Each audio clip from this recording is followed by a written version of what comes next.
people have the sensation, I mean, even if they're not concentrating on it, they have the sensation that something is really, really amiss with our world. Adapt 2030 Mini Ice Age Conversations covers changes in our climate due to a new and intensifying grand solar minimum. In the media, overlooking, downplaying, or burying cold weather changes occurring on our planet. This is in order to keep the global warming agenda steaming full speed ahead.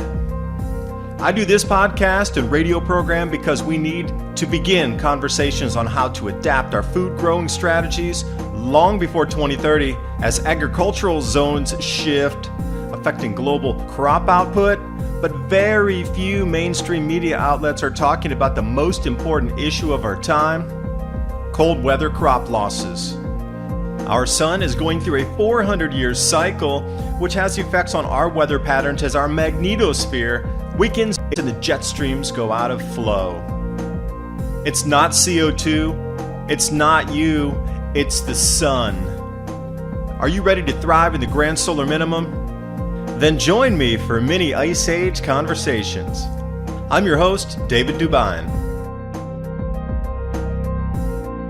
Good afternoon, everyone. As always, with the changes happening across our planet, you can feel the vibrational frequency changes due to the sun going into the grand solar minimum. So many people are feeling and noticing these changes around our planet. So today I have with us authors of Earth Changes and the Human Cosmic Connection, The Secret History of the World, Book 3, the author, Laura Knight Jadczyk, and the contributor, Pierre Lescaudron. Now, it fits exactly with what's happening on the planet at the moment, with everything we're seeing just on the weather end of things that are leading into the economics, into the politics, and everything in between, the threads holding our society together.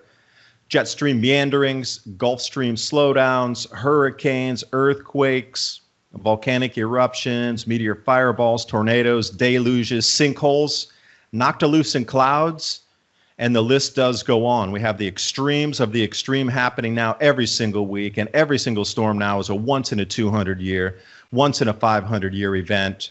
But Pierre also links this together with findings from the electric universe. And I know so many of you out there that follow my work also are fans of the electric universe. Now, there's a strong correlation between periods of authoritarian oppression and catastrophic, cosmically induced natural disasters. Wanted to talk on that for a little bit. But what is Signs of the Times? SOTT.net.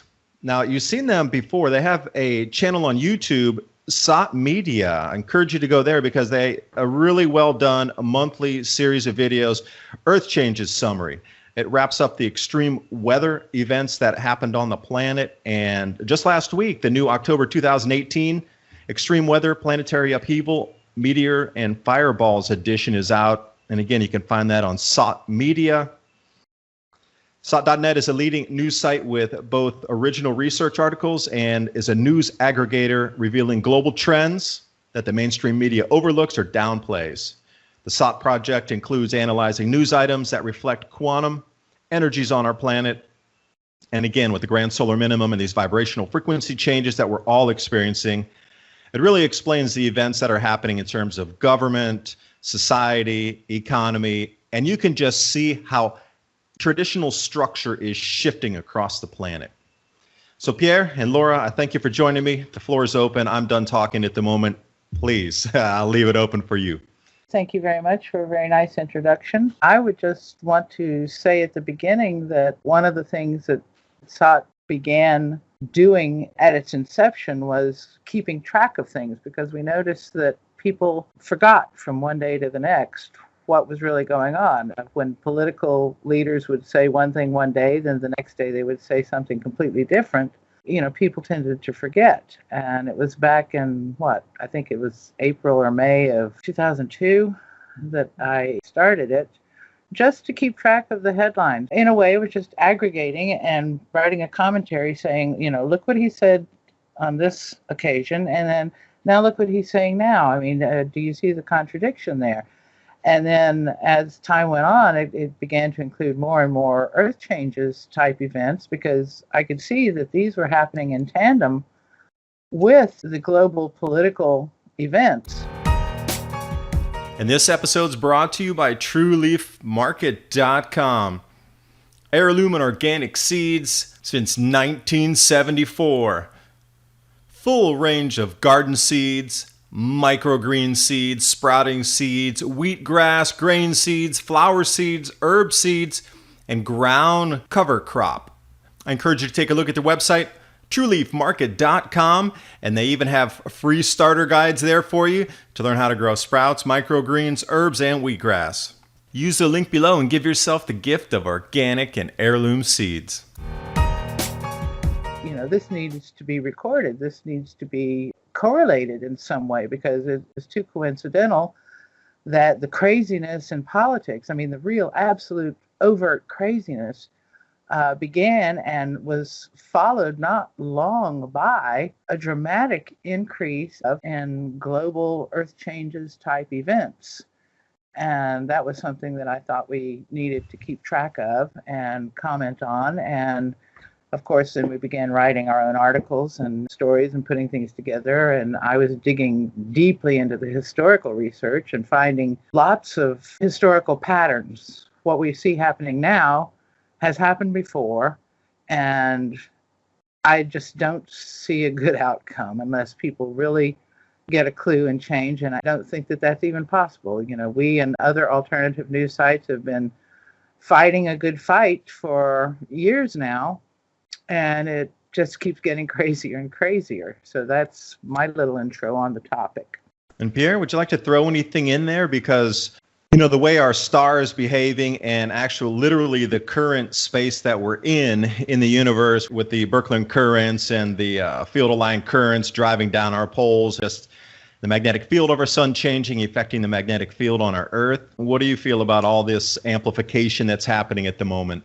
I feel a sense of the inexorable. I'm afraid we passed the point of no return. Might be a gloomy prediction, but I guess the future is open, so we see what happens. In any case, this human cosmic connection that we postulated about in the book goes both ways. There's almost a downward spiral of cosmic event hysterizing the people, leading to more oppression and craziness on a human level, leading to a cosmic reaction with more natural catastrophes, more hysterization, etc., etc. It's a both-way street. Yeah, this is true. And of course, our perspective is somewhat informed by research into past cataclysms and catastrophes. And the one thing that we pay particular note of is the increasing flux of fireballs. And we've followed the work of Victor Clube and Bill Napier, British astronomers, who say that we are at present in a stream of fireball flux. And it could be very dangerous because we don't know how big the objects are in that stream.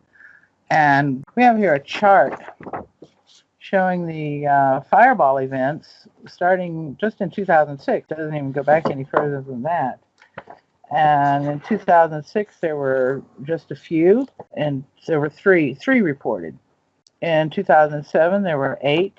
In 2008, there were 17.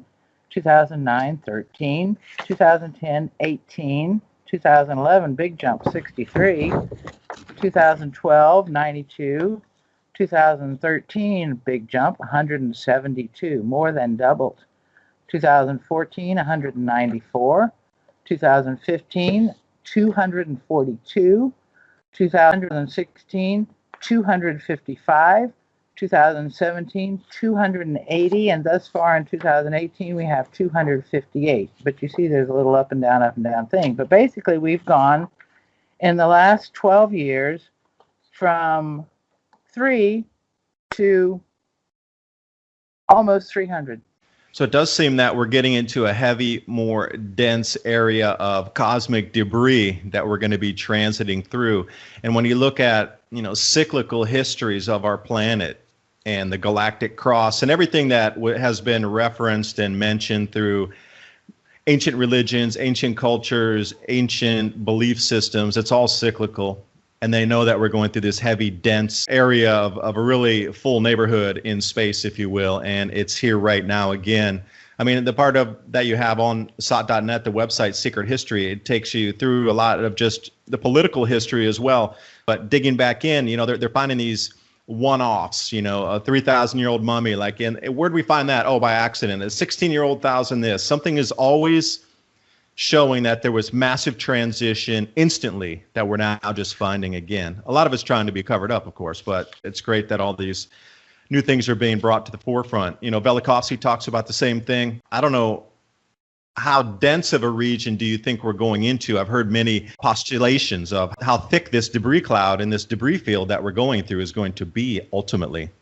Well, there are some people who are talking about a field of cosmic debris or something that has more to do with, extra solar system matter.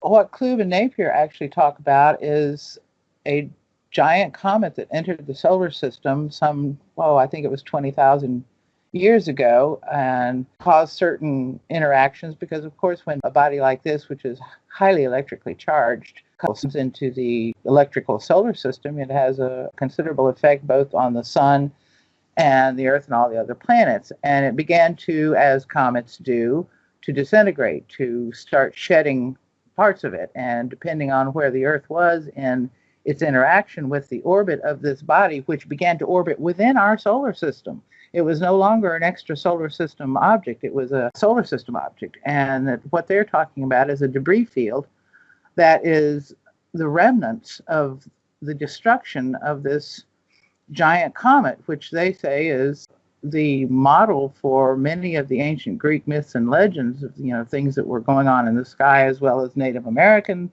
stories. And, when the comet first broke into two, there were two in the sky, and then it broke it, had children like the children of Zeus or the children of Kronos. Yeah. So that they would, there were all these stories that were being made up about these comets in the sky that were doing these various things.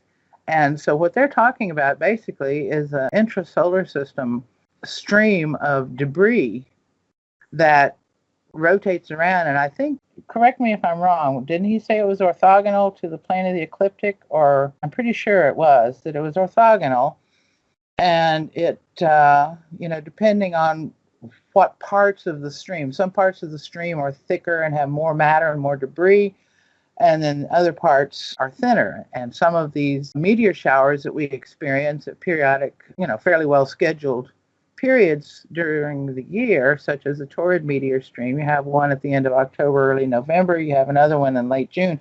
And for example, the Tunguska event was supposed to be one of the bodies of this meteor stream, and that was in June 1907. So that was supposed to be part of the Torrid meteor stream. And their idea is that we still have within our solar system these bodies, and they are electrically charged. And then, of course, Mike Bailey, the dendrochronologist, talks about the Black Death and how he believes that it was accompanied by meteoric activity and meteorites and that sort of thing, and that the Black Death itself was because this object was so black that it absorbed light.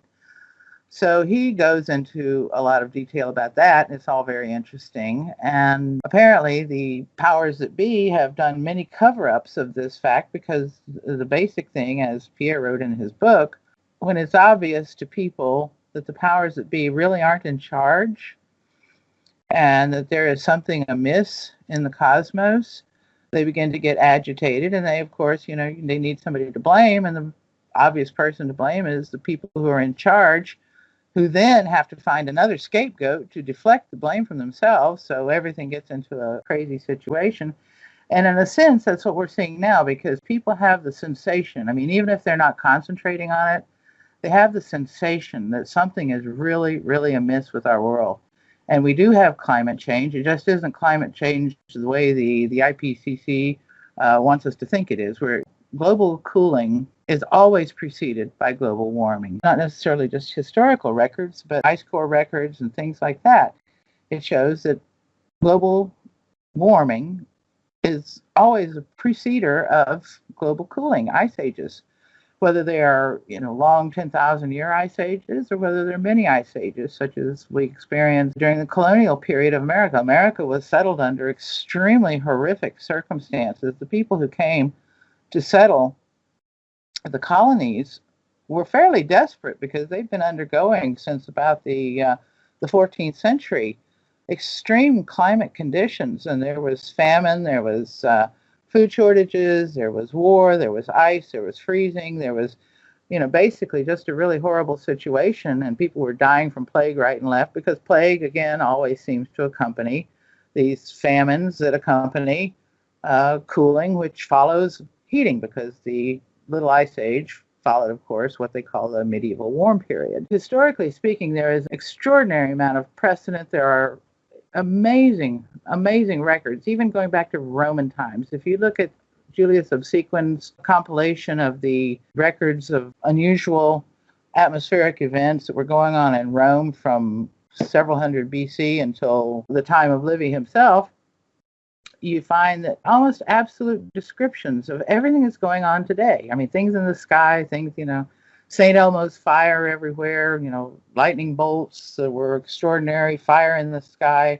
It's just incredible when you start to study the history to see what was really going on in these various periods. Now it's just an exact repeat. We're just repeating everything. I might add in one point there. If you were the governing bodies of the world and you knew this event was coming, you would almost set up the excuse first, so when the people saw the changes, that they would already have an excuse in place. But this excuse is quickly playing out to its end result at the very moment, literally this day, this week, this month, and it's over because people are realizing these cooling events are really taking over. Now, the fourth National Climate Assessment out of the United States is saying that's going to warm 6.6 degrees Celsius over the next 80 years. Right. And this plethora of articles coming out saying we need to spray the atmosphere desperately to cool our planet right now. And then what are they going to do? Put up a little bit of dust up there and then say, look, we cooled the planet because global cooling's here naturally anyway. Again, that scapegoat and that way out for them is, look, we're responsible for the cooling. And you can already see the playbook. Yeah. Yes, that's one fundamental way to deflect individuals from the truth about those cosmic events growing in number and intensity is to downplay them, is to ignore them, and when they cannot be ignored, is to ascribe them to human causes. It's anthropogenic global warming, anthropogenic noctilucent and cloud, anthropogenic chemtrails, because if it's made by humans, it can be solved by humans. And therefore, the mandate of the elites is not void, because in the end, the elites are here, use the resources produced by the individuals in order to protect them. That's the mandate, the basic of the mandate in theory. If the masses realize that the elite are not able to protect them from those catastrophes that are indeed of cosmic origins, so humans cannot change anything to it, they lose their mandate. Worse than that, if the individuals open their eyes, realize about the cosmic connection, the mandate of event, the mandate of heaven, the dynastic cycle, they might realize that actually not only the elites cannot protect them from cosmically induced catastrophes, but worse than that, the elites, through the human cosmic connection, are directly responsible for all or part of the catastrophes. That's the important thing, I think, because if people really could or would wake up and see that the elites and their policies are to the greatest extent responsible for the turmoil that sends the signal into the cosmos that then attracts the return signal, which is the increasing environmental chaos on our planet, and that by all of the people as a body standing up against this 1% of pathological, what would you call them, psychopathic rulers, not only could they change the outcome, but they might even be able to mitigate it at this point. It's a two-way street, as Pierre said. It's a feedback loop.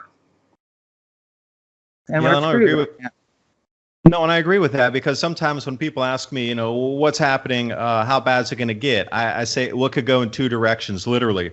If everybody on this planet started thinking the exact same thing at the exact same time, the power of 8 billion thoughts manifesting physical reality can literally change us dimensionally and can take us into different spaces.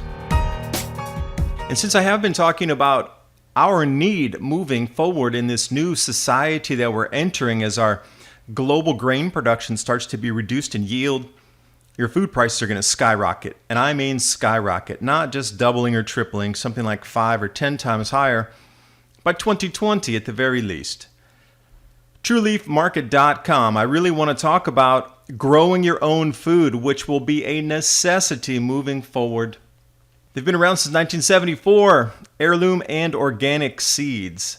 Since I've started talking about them in my videos, I have a lot of people write and say that they've previously ordered, that they know the owner, having great results, good customer service. They quite enjoyed the seed quality as well.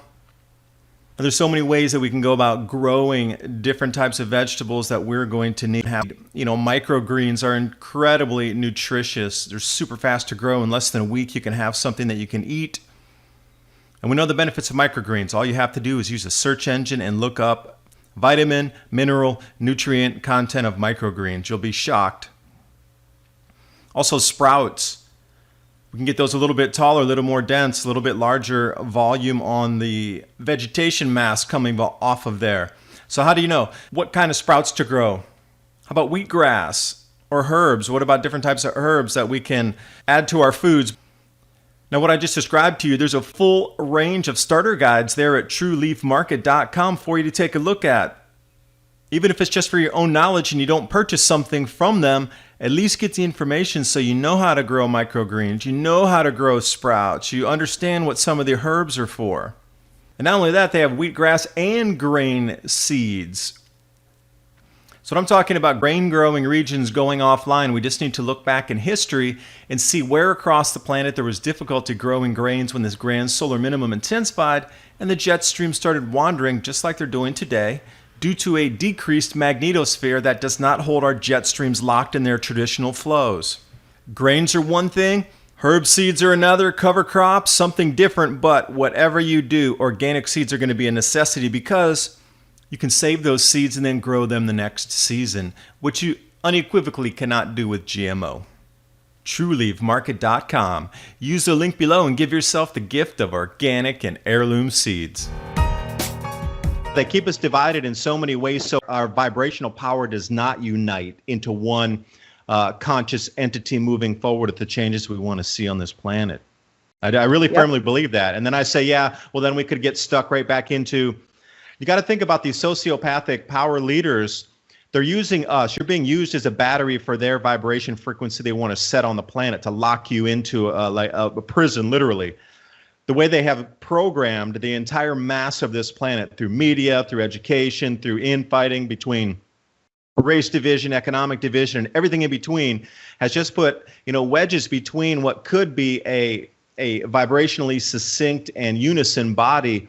But now they've changed the entire planet into a different frequency. And when you talk about that reflection frequency coming back, going out into the cosmos, further out, thousands and thousands of galaxies, trillions of planets, trillions of stars, where does this vibration go out and what does it bring back the way we are vibrating at this moment? I think there's a fix. If we vibrate differently, we can escape this grand solar minimum. And that's one of always my A or B solution. I think today, most of the humanity is resonating on the same frequency. The question is, which frequency? Due to the work of the mainstream media, of the elites, a lot of people are fed with the same lies, and they resonate on the same lies frequency. That's for the intellectual part. On an emotional level, individuals feel a growing sense of despair, of unfairness, injustice, sadness, anger. So they resonate on the same frequency line, and they resonate on the same anger frequency as well. And these are not good frequencies for positive outcomes. That's why we think a key would be individuals to change the frequency they resonate on. And that is a frequency based on truth, on the true as objective assessment of reality. Yeah, and there's so many of those. What about abundance and love and opportunity and happiness? These are the types of vibrations that we need to start moving toward. Now, I don't know what's going to happen with this grand solar minimum, because at some point in the very near future, and I've been saying, and especially with Valentina Zarkova coming out just the last week saying, hey, we got global food shortages by 2028. And the people I talk to with the economics are saying, no, there's going to be no availability for anything by 2025. If we continue down this road with the same earth we live on now, there'll be nothing available crop-wise. Everybody's going to hoard it within their countries, and there'll be nothing for exports by 2025, absolutely, is what they were saying. So you got to think about that, too. This anger and just depression and gloom cloud that people are feeling, once they understand, if we continue down this same timeline, which I hope we don't, I hope we can vibrate out of it, people, they're going to be angry because the governments have lied to them and not given them time to prepare. That'll be the first thing. And there'll be a public anger outburst toward all the leaders because, hey, you knew this was coming for 15 years and you didn't tell us until now, and now we're out on the streets and in lines. And also, who's going to keep working? This whole fractional reserve banking system depends on you keeping your money in the bank and you keeping your money in the stocks and you keep investing. But when people exit their positions to get ready for the changes, the entire economic system freezes up, and that includes credit. So how do the farmers buy more seed for the next year, more machinery for the next year? And we get into that feedback loop again. If we continue on the same paradigm timeline, frequency line. I think it's actually going to happen sooner than that, because these sorts of things can rebound. The rebound effect can be very, very rapid, and it can create a cascade of events that are so, that they just snowball. I mean, the snowball effect, no pun intended here. And the other thing is the elites knew about this, more than the last 10 or 15 years, because Victor Klube was asked to write an assessment for the U.S. Air Force, for the military, or for NASA. And he wrote an assessment and gave his opinion. And he even said that in times such as what we are in now, but it was in the future when he was writing this, he said something to the effect that the Cold War is needed to hide cosmic intentions, which is basically what we're seeing now. And one almost gets the impression that every elite leader on the planet, and I love Vladimir Putin very dearly, but you know what, because I think he's a great guy, but you know what, sometimes you wonder if he's in on it too, because they keep this Cold War thing going on, and it's basically a big freaking distraction. They're just, I'm going to shoot you today. No, I'm going to shoot you tomorrow. I'm going to bomb you back to the Stone Age. No, we're going to bomb you first. And you killed him and she killed her and he's this and that and the other thing. And everybody's been kept distracted by all of this, and also kept divided because they all align with different factions, who they support, who they don't support. And it's all a big farce being played out to keep people distracted from what's really, really of the most supreme, extraordinary, mind-boggling importance, which is what's happening on our planet. Our planet is effectively turning against us because we are, as you say, vibrating on the frequency of these psychopathic leaders who care nothing for the planet itself, for the life on that planet, for the environment, for anything, much less the people. Just like parasites on any creature, the earth is getting a little itchy and it's going to sneeze pretty soon. And when the earth sneezes, watch out. And the consequences go far beyond global cooling. Global cooling is only one of the effects of the fundamental change we've been describing in the book. There are much more in store than global cooling. If there was only global cooling, that would be that would not be this bad. But what we have tried to explain in this book, there are two fundamental phenomena at a planet level, especially the opening up of the planet and the slowing down of the planet, and all of which are electrical. And also Yeah, electrical, we can develop that later. And we also try to reconcile two apparently incompatible facts, observation. On one side, the increase in cometary activity, and on the other side, a decrease in solar activity. That should be the opposite, because as you know, comets are highly electrical bodies that tends to discharge the solar condenser between the sun and the heliosphere. This is not happening, the contrary is happening. So we suspect that we are in a cycle, several cycles, but one of the most important cycle is a very long cycle that has been illustrated by Seporsky rope. Over the last 300, 400 million years, you've had 18 mass extinctions out of, and I'm talking really mass extinctions here, where you have between 20 and 80% of life on the planet that disappears. It's way beyond, way more serious than Maunder minimum or Dalton minimum. And out of these 18 mass extinctions, 11 show the same frequency.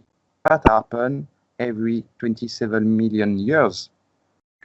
And each in those stratas, in the last one, for example, in 65 places on the planet were found the same chemicals, iridium, namely the same element, iridium that is a clear marker of cometary activity.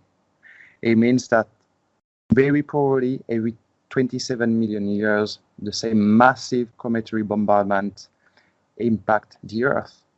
But then it leads to another question.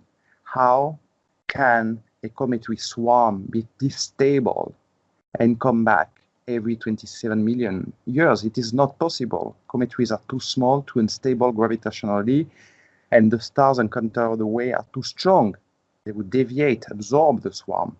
So we posited the existence of a twin sun, some call Nemesis, a twin sun, that every 27 million years come back in the vicinities of the solar system and bring with it a cometary swarm. And that would reconcile this apparent paradox. The solar activity is dropping because the twin is getting closer to the sun and grounding it, probably, or maybe tapping onto the same electrical source as the sun, and therefore decreasing the electrical load available for the sun and decreasing its activity, solar activity. At the same time, you have this approach of a swarm, cometary swarm, hence the increase in observation, and also, important factor, the increase in atmospheric dust. Atmospheric dust load has a lot of implication on the planetary level.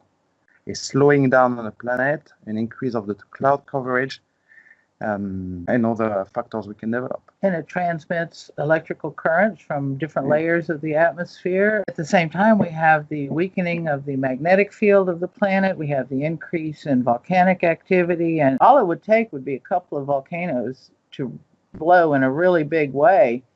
And boom, we're in an ice age. That's it. This video is brought to you by our friends at TrueLeafMarket.com. Heirloom and organic seeds for any grow zone on our planet.